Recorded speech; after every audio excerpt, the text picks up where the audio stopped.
सफलता आपका परिचय दुनिया के सामने कराएगी और असफलता दुनिया का परिचय आपसे करा देगी। कहते हैं ना कि महफिल भी रोएगी, हर दिल भी रोएगा, डूबेगी कश्ती मेरी तो साहिल भी रोएगा। इतना प्यार बांटूंगा इस दुनिया में ऐ मेरे दोस्त कि मेरे मरने के बाद मेरे आशिक तो क्या मेरा कातिल भी रोएगा। और दुनिया में ना किसी भी समस्या है भाई, उसका सबसे अच्छा एक टोल फ्री नंबर है। दुनिया की कोई भी समस्या का सबसे टोल फ्री नंबर है दोस्त। एक बढ़िया दोस्त बनाओ भाई, 2-4 लोगों का, और उनसे ही आप पढ़ाई लिखाई हर तरह के डिस्कस करते रहो।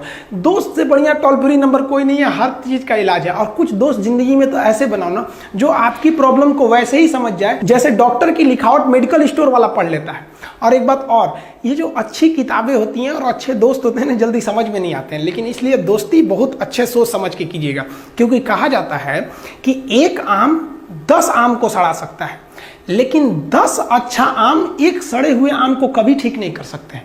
इसलिए अगर आपको कोई आपके सर्किल में, कोई आपके करियर में कोई बाधा आता है तो तुरंत बाहर कीजिए, उनसे कोई इग्नोर मत कीजिए।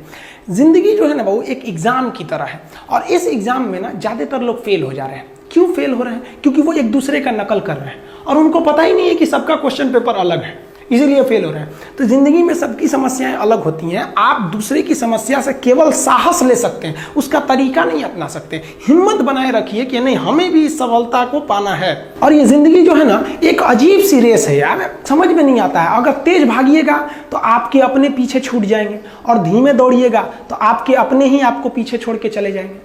इसलिए जिंदगी की रफ्तार इतनी बनाए रखो यार कि भले दुश्मन आगे निकल जाए लेकिन एक दोस्त पीछे नहीं छूटना चाहिए।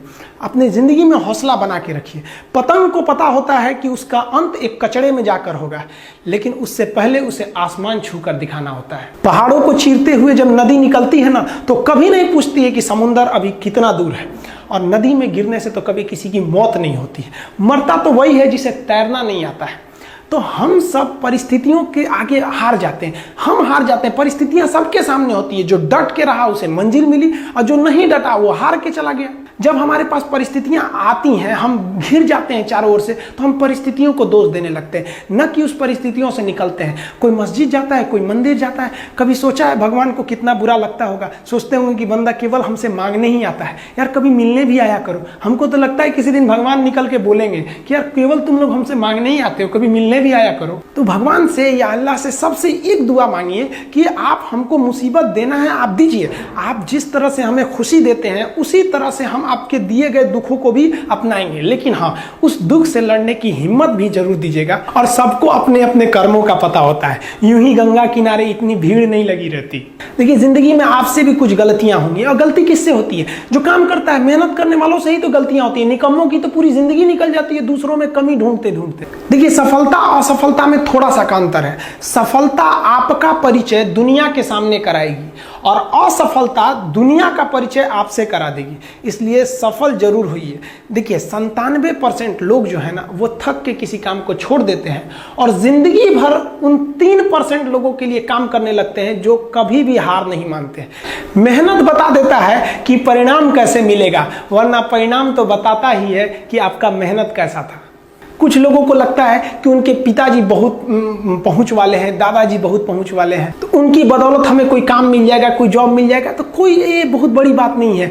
पहचान से मिला काम बहुत देर तक नहीं रहती है, लेकिन काम से मिलने वाली पहचान आजीवन रहती है। हम स्टूडेंट्स को कहना चाहेंगे, आजकल स्टूडेंट्स को पता नहीं क्या हो गया है ना, सोचना लड़की के पीछे पगलाया है, कहता है कि लव हो गया। भाई दुनिया में लव नहीं होता है किसी से, ये एक अट्रैक्शन है सबको। मान लीजिए मेल है तो उसे फीमेल से होगा, फीमेल से है तो उसे मेल से होगा। तो कोई कैसे कहेगा कि हम तुम्हारी ओर अट्रैक्ट हो रहे हैं? तो उसको छुपाने के लिए कहता है हमको लव हो गया। भैया लव अब नहीं हो गया। अगर आपसे कोई कहता है ना कि आपको वो आपसे ट्रू लव करता है, तो उससे कहिएगा कि हमको अभी मेरा किडनी खराब हो गया, 1 लाख रुपए की जरूरत है, नहीं देगा। लेकिन आप अपने माता पिता से कहिएगा कि हमको 1 लाख की जरूरत है, और रियल में भी अगर हो जाएगा तो वो अपना शरीर बेच देंगे आपके लिए, लेकिन वो नहीं बेचेंगे। ये होता है लव। लेकिन लोग अट्रैक्शन को लव कहते हैं, उसके लिए पूरी जिंदगी बर्बाद कर देते हैं। ये सब बाबू गलत चीज है। जो आप अपना देखिए, आप अपना करियर छोड़ के अगर इस सब चीज में जाइएगा तो पूरी लाइफ बर्बाद हो जाएगी। आप जो रिश्ता खोजते हैं अपना कॉलेज में, कोचिंग में, ये सब परमानेंट रिश्ते नहीं हो सकते हैं। हाँ, अगर आप गर्लफ्रेंड से शादी करेंगे तो ये आपके लिए बेस्ट लड़की होगी, लेकिन माँ बाप जो ढूंढ के लाएंगे, जो भगवान आपके लिए बनाया है, वो लड़की आपके लिए यूनिक होगी। If you will best you will number one, and if you will unique you will only one. तो याद रखिएगा, जो भगवान आपको बना के जोड़ता है ना, वो रिश्ता सबसे अच्छा होता है। अपने माँ बाप को देखिए ना, क्या झगड़े नहीं हुए, लेकिन आज भी वो लोग एक साथ रहते हैं। लेकिन फिर भी आप देखिए आजकल के जो वेस्टर्न कल्चर आ गया, क्या वेस्टर्न कल्चर हो गया समझ में नहीं आता है। प्यार और छोहाड़ा, इसकी ज़िंदगी ना 1 साल होती है, 1 साल में ही खराब हो जाता है। ये वेस्टर्न कल्चर है, हमारी भारत की संस्कृति नहीं है। हम गर्व करते हैं, हमें अहंकार है, हमें गुरूर है अपने भारत की संस्कृति पर, जहाँ एक छोटी सी बच्ची भी गुड़िया खरीदती है ना तो उसके लिए दुपट्टा खरीदती है। और यार अगर आपको दिल लगाना ही है तो किताबों से लगाओ ना यार, बेवफा भी निकलेगी तो मुकद्दर बना के जाएगी।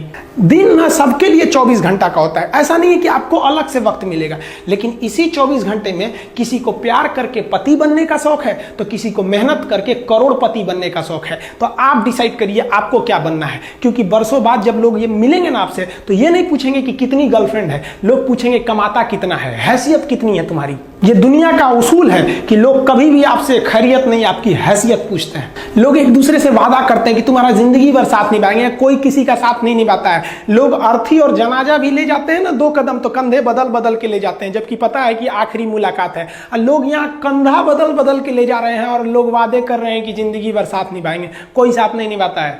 हम आप सब लड़का लड़की से कहना चाहेंगे कि अभी वक्त है, अभी सर झुका के पढ़ लीजिए। वादा है आपसे कि जिला में सबसे ऊंचा सर आपका होगा, लेकिन अगर अभी आप सोचिएगा आराम करने के लिए, पूरी जिंदगी आपको तकलीफ उठानी पड़ेगी। अगर आज आप किताबों के दीवाने हो गए ना तो कल दुनिया आपकी दीवानी हो जाएगी। किसी ड्रीम गर्ल के लिए ना अपने माँ बाप के ड्रीम को कभी नहीं छोड़ना चाहिए। आप लोग जो सोचते हैं ना इधर उधर, वो खुशी तो आप लोगों ने कभी देखा ही नहीं। कोई स्टूडेंट अभी तक खुशी नहीं देखा। हम आपको व्यक्तिगत बताते हैं। देखिए खुशी कब मिलेगी आपको, जिस दिन आपको जॉब मिलेगा ना, और जो पहली सैलरी मिलेगी वो भी नहीं खुशी है। जब आप अपनी पहली सैलरी ले जाके अपनी माँ के हाथों में देंगे ना तो आपकी आंखों में आंसू होगा। आप याद करेंगे कि जिस माँ की उंगलियों को पकड़कर हमने चलना सीखा, आज उसको हमने अपनी पहली कमाई दिया है। और जब कमाने लगेंगे ना तब समझ में आएगा कि लाखों रुपए की अहमियत कुछ नहीं है, वो 1 रुपए के आगे जब माँ स्कूल जाते वक्त दिया करती थी। और गौर से देखा करो अपने माँ बाप के आंखों में, ये वो आईने होते हैं जिसमें बच्चे कभी बूढ़े नहीं होते।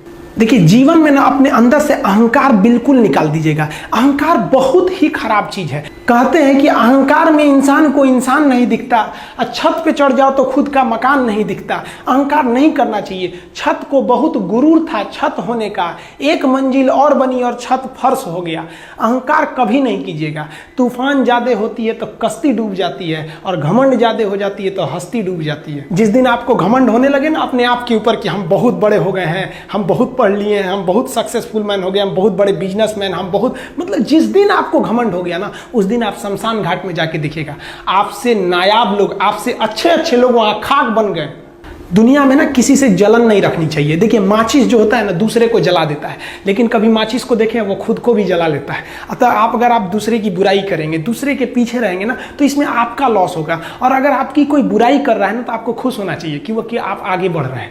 बुराई उसी का लोग करते हैं जो आगे बढ़ रहा होता है, जो पहले गिरा हुआ है उसकी लोग क्या बुराई करेंगे।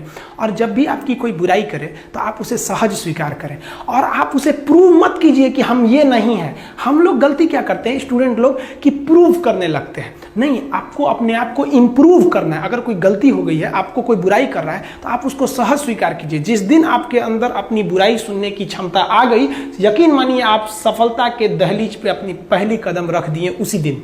लोहा जो होता है ना उसे कोई नहीं तोड़ सकता है, लेकिन उसी लोहे के अंदर का जो जंग लग जाता है ना, धीरे धीरे दीमक की तरह उस लोहे को खदड़ते जाता है। इसलिए अपने अंदर अहंकार को मत लाने दीजिएगा। लोग कहते हैं ना कि अहंकार बुरा है। जीवन में हम जो अनुभव किए हैं, अहंकार से भी खराब चीज होता है गुस्सा।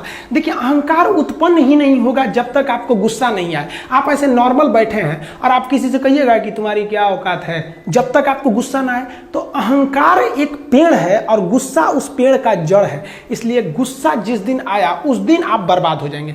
किसी भी व्यक्ति को बर्बाद कराने के लिए सबसे जरूरी है गुस्सा दिलाना। आपको पता है लोहार जो होता है, लोहार वो जानता है कि लोहे को हम ऐसे नहीं मोड़ सकते हैं, बहुत ही शक्तिशाली है। इसलिए लोहार ना इस लोहे को ना आग में डाल के इसे गुस्सा दिलाता है। जब ये गुस्से से लाल हो जाता है ना, तो जहां गुस्सा आया आप अपनी ताकत खो देते हैं, और ये लोहा अपनी ताकत खो देता है और एक मामूली हथौड़े के चोट से लोहा मुड़ जाता है। तो जिस दिन आपको गुस्सा आ गया, समझ जाइए कि आप अपनी ताकत खो रहे हैं। जब हम जन्म लेते हैं तो जन्म से ही हमारी जीभ रहती है और मरने तक हमारे साथ जीभ रहती है, क्योंकि वो बहुत ही नरम रहती है, उसे गुस्सा वो बहुत हार्ड नहीं होती है। लेकिन जन्म लेने के बाद दांत आता है और दांत काफ़ी कड़ा होता है और मरने से पहले ही दांत चला जाता है। यानी अगर आप नरम रहेंगे तो काफ़ी लंबे समय तक रहेंगे, और जहाँ हार्ड होंगे आप वहीं आपका पतन चालू हो जाएगा। इंसान 3 साल में बोलना सीख जाता है, लेकिन उसे क्या बोलना है ये सीखने में उसे पूरी जीवन लग जाते हैं। शब्दों का इस्तेमाल बड़ा सोच समझ के कीजिएगा, ये आपके माँ बाप के दिए गए परवरिश का एक सबूत होता है।